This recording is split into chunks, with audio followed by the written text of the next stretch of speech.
மணி நிலவரப்படி 49.3% வாக்குப்பதிவாகி இருக்கிறது. இது குறித்த கூடுதல் தகவல்களோடு இணைகிறார் நமது செய்தியாளர் இளவமுதன். இளவமுதன், விவரங்கள்.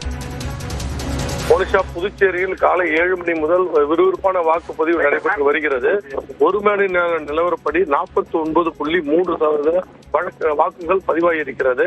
காலை 9 மணி நாம் பார்க்கும்போது 17% இருந்தது. அடுத்து 2 மணி நேரம் கழித்து 11 மணி அளவில் 37% இருந்தது. தற்பொழுது இந்த சதவீதம் கூடியிருக்கிறது. கிட்டத்தட்ட 50% பேர் வாக்களித்திருக்கிறார்கள். இது புதுச்சேரியை பொறுத்தவரை இந்த சதவீதம் அதிகம் என்று கூறப்படுகிறது. ஏனென்றால் கிராமப்புறங்களில் அதிக அளவிலான வாக்குப்பதிவு நடைபெற்றுக் கொண்டிருக்கிறது.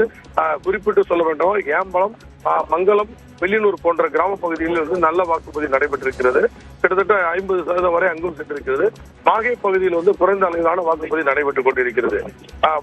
மற்ற பகுதியில் 10 இடங்கள் மட்டுமே மின்னணு வாக்குப்பதிவு இயந்திரம் பழுதான நிலையில் புதுச்சேரியில் இப்பொழுது வாக்குப்பதிவு நண்பது அதிகமாக இருக்கிறது. ஆனால் வெயில் தாக்கம் அதிகம் காரணமாக பல வாக்குச்சாவடிகள் தற்பொழுது வெறிச்சோடி காணப்படுகிறது. மோனிஷா, விவரங்களை பதிவு செய்தமைக்கு நன்றி இளவமுதன்.